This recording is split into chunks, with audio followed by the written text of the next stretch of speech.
On this episode of EdTech, we look at OLED, AMOLED, as well as LCD displays in the education market. We talk about how companies who are now competing against each other are helping to drive innovation, and what is the impact of IoT in higher ed. All that and more, next on EdTech. The network for the AV industry. What are you listening to? This is AV. This is AVNation. This is AVNation. This is EdTech, episode 45, recorded Thursday, September 29, 2016. Driving Innovation. EdTech is brought to you by our fine group of underwriters, companies like Kramer Electronics. And welcome to EdTech, your monthly higher ed related podcast. I'm Bill O'Donnell, your host. I'm joined with Ernie Bailey. Good morning. And Mr. Mike Tomei. Hey guys, how's it going? And with us, we always have Tim in the background. So, first story. Let's see here. It is by. It's a report on how the LED displays have actually surpassed LCDs in the small to medium display market. Mike, any thoughts on this one? Yeah, I think the article was really touching on kind of mobile devices and how they're using the OLED technology versus LCD. I think, if I'm correct, iPhone is still holding out for LCD, but as far as classroom displays and relating all that to what we do, most of the displays I'm still speccing are all LED displays in the classrooms. No real LCDs and definitely no plasmas anymore. But the whole OLED concept to me is nice. Anything to get displays thinner. I'm in support of. We always have to fight with the aesthetic qualities of classrooms and architects and wanting thin displays and smaller bezels and that sort of thing. You have like architects who always want to have, we want it to be flush against the wall, and God help us if there's a display manufacturer, whether it's NEC or Samsung or what have you.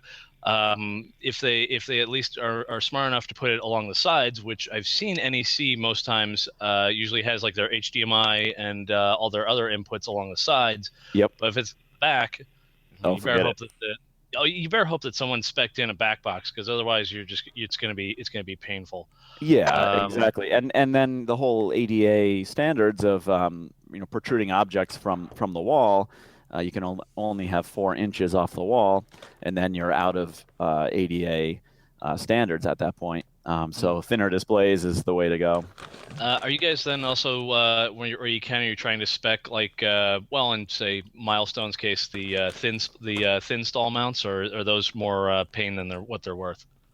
Yeah, I mean, if I can physically recess a screen in a wall, like if it's new construction and I can talk to an architect and actually physically, recess it in the wall, then that's the easiest way to do it. But yeah, even the thin mounts, like you're saying, you just have no room behind these things for connectors, for power. If your outlet gets placed in the wrong spot, and now you're slamming up against the back of the mount and the display. We'll talk a little bit about these boxes you can kind of recess in the wall for power and data to take care of that. Yeah, it's an interesting thing, because when I first started out in the industry, they would actually a lot of times we would actually specify into electricians to put in a clock receptacle, and I remember looking at the first time going, what was this, the weirdest thing? Yeah. And it's because it was a recessed single outlet, which was great if you were just hooking up the TV and you were running the good old RGB HV cable. So but these days it's it's how much can we cram behind the wall. Right. Ernie, any comments? Well, I'm along with Mike there. We're not putting plasmas or LCDs in classrooms anymore. We're putting LEDs. We have not gone to the OLEDs yet. Just, I haven't seen those that fit in my budget and, that I could really justify putting in. We've been hearing this for years and years at Infocom, that we're going to be seeing these paper thin roll up TVs that we can just, tape onto the walls. I think we're finally starting to see some of them come up that are getting close to that. They're much thinner. Finally coming up to the promise they made us, 10 years ago? Yeah, at Infocom this past year, I think LG actually was putting out how they had wallpaper style LEDs. Although oddly enough, in that same booth, they were really hyping, "Hey, check out the curved displays," and by that we mean you can make an archway out of these things. Yeah. Which is really cool. Why you would do that, I'm not really totally certain. But you can. You can. There's always this push with the LEDs of it's gonna be dual sided, or it's gonna be transparent. I mean, last year at the NEC showcase in New York, they showed a transparent LED display. Now, mind you, it was everything. You could see through the display. However, everything around it was draped in more pipe and drape curtain than you could ever imagine. And they had, it was one of those, I wonder how this is working. And, they were very nice about things, but they said, no, please don't touch. So, you don't get, no one gets to see what the wizard is doing there. Right. So, I'm sure there'll be cool digital signage applications for that sort of like curved or flexible screens, but I don't know. In the classroom setting right now, it's not justified in my mind. So it's unless you're over at like the School of Visual Arts or FIT or something like that. It's kind of hard to imagine that. Yeah. Right. So speaking of displays and there, as I say, and the like, Mill Atlantic at CEDIA actually displayed their behind the display. They actually put out their own wall box series. So it's kind of interesting. Middle Atlantic is starting to get into the display mount as well as the recessed wall boxes. It's kind of interesting. Ernie, what do you have to say? Well, I haven't actually seen this box, but I'm a big fan of Middle Atlantic's above ceiling boxes, and this looks like they just turned it on its side pretty much. Their lever lock tools have been great. For setting things up. They think about how our techs are going to be using this box and how they're going to have to get to things.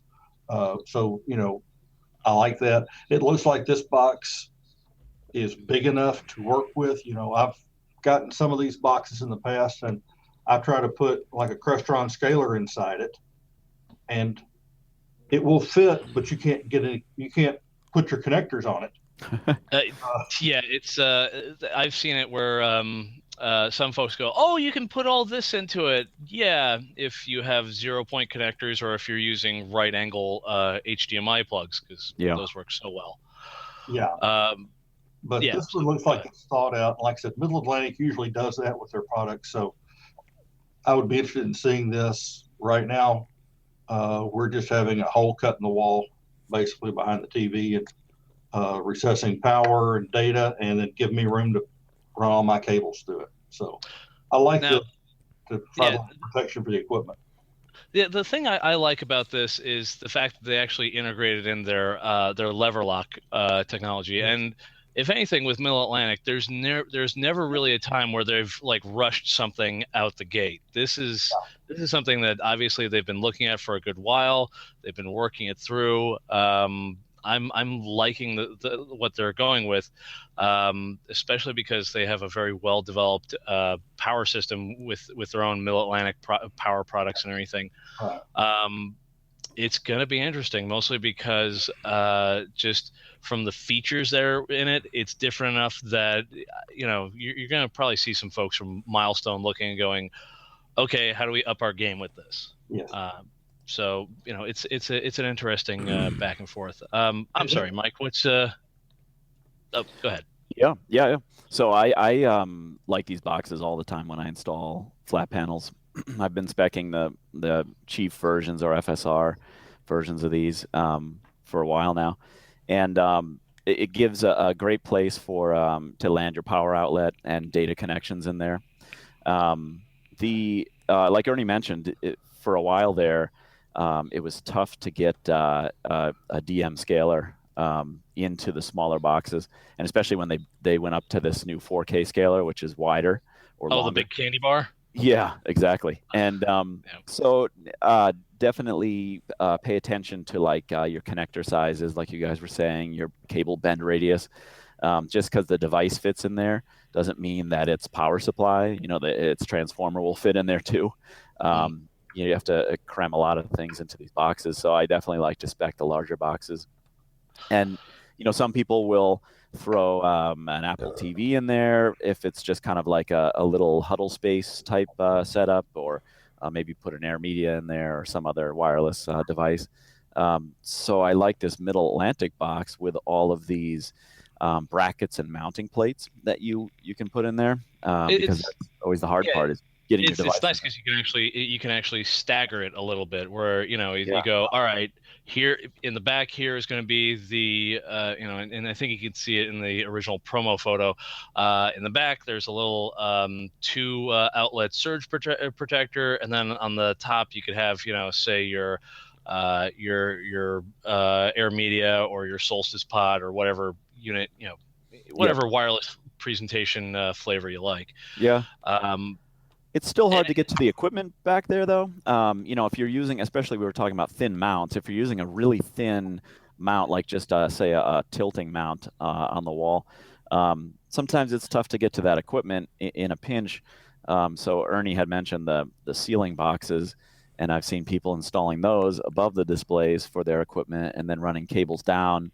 So it's easier to hop up on a ladder and get to that equipment than try to get behind those displays sometimes to those boxes. So yeah, it's very true, especially because in Middle Atlantic's case, I think it looks like a lot of times their products, while it initially looks cool, it definitely seems to have more of the, okay, we don't want our integrators to go completely insane trying to fit 10 pounds of what into a 5-pound bag.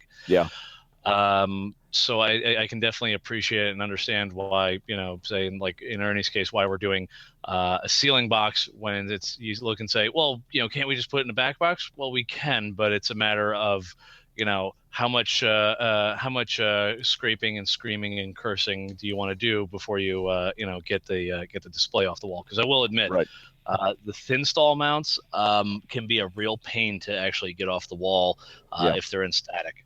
Trying to get your fingers behind there, it's one of those, you're kind of reaching up, and it's it brings you back to the days of watching guys try to reach up into a vending machine and try to get the candy bar. That's exactly, you're gonna have carpal tunnel by the time you're done trying to do that. It's one of those things. Like in our case, we actually try to spec the thin stall pull-out mounts. Because it's just one of those things where we can still push it flush against the wall or push it as close to the wall as possible. But, if we have to do any service or anything like that, here it is, put it back in place. Have a nice day.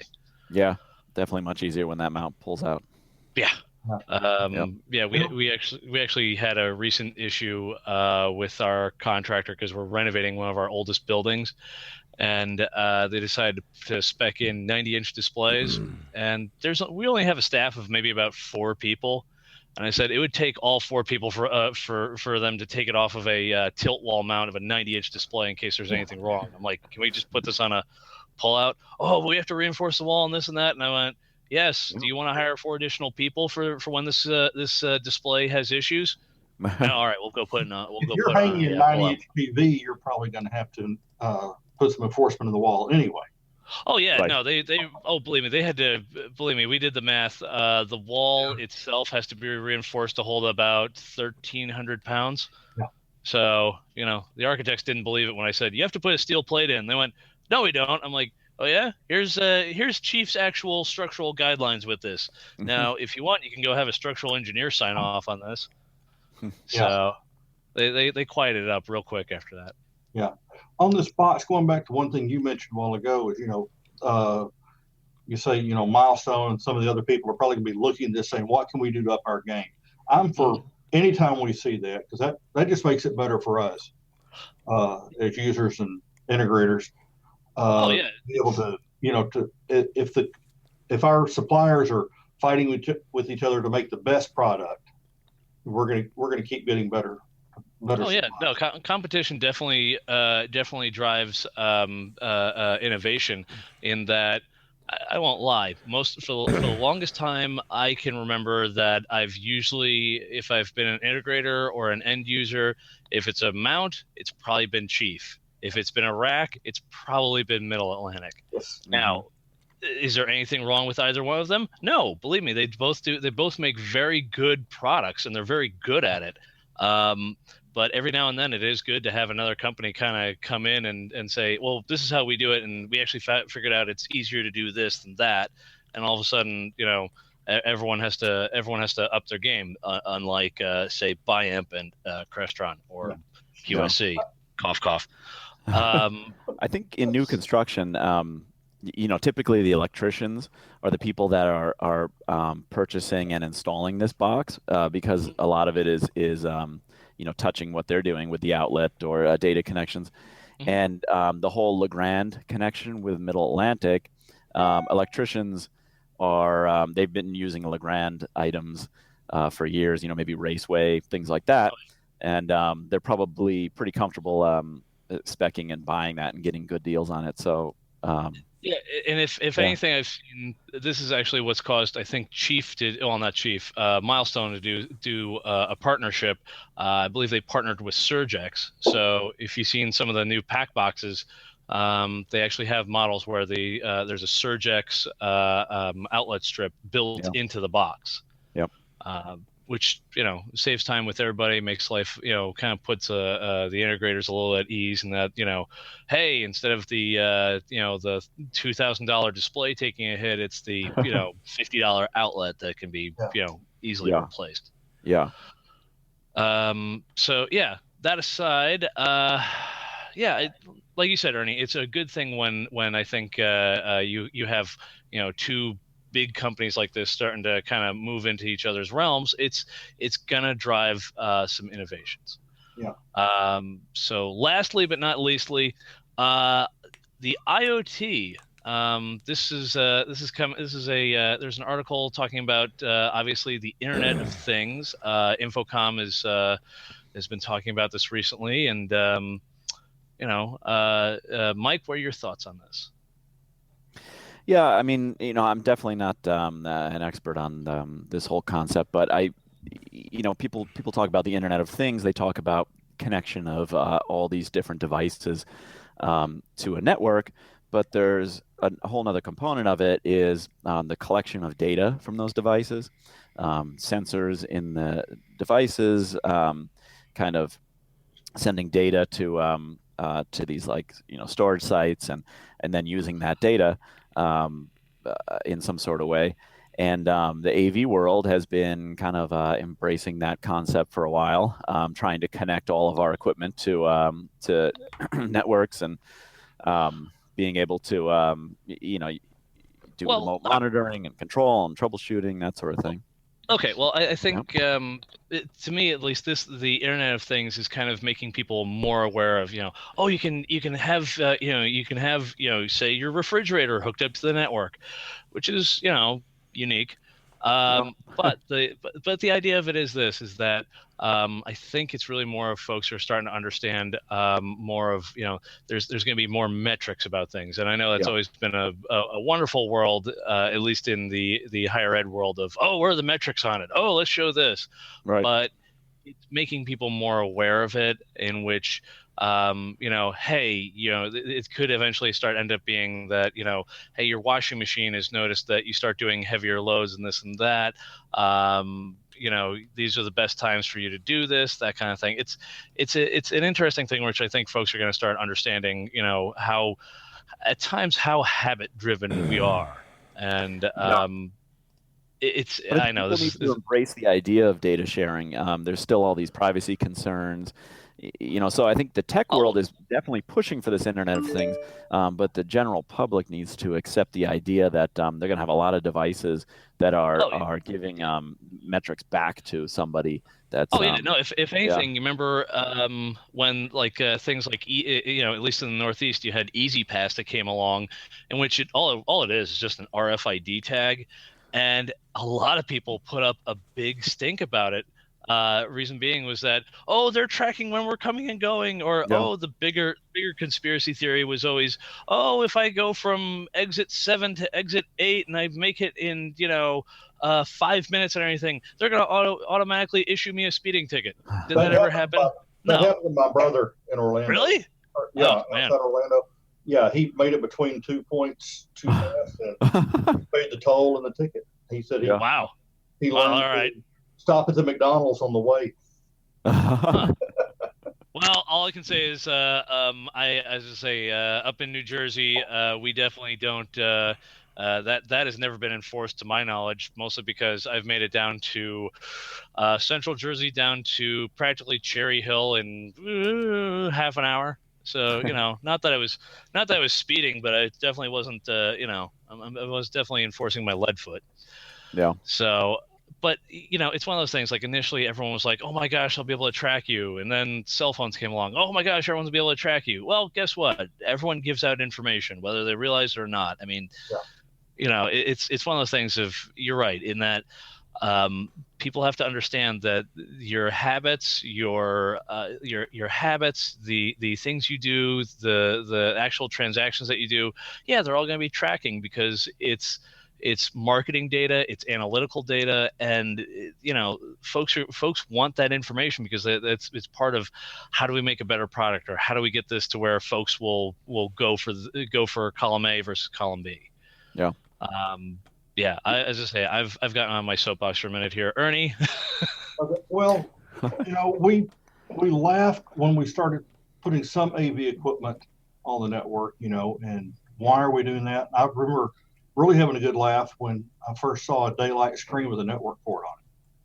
And I said, what are you going to do with that? What data are you going to get back from your screen, or what are you going to do? But we're actually polling screens, ask them if they're up or down now. So it wasn't like the Simpsons bit: screen goes up, screen goes down, screen goes up. No.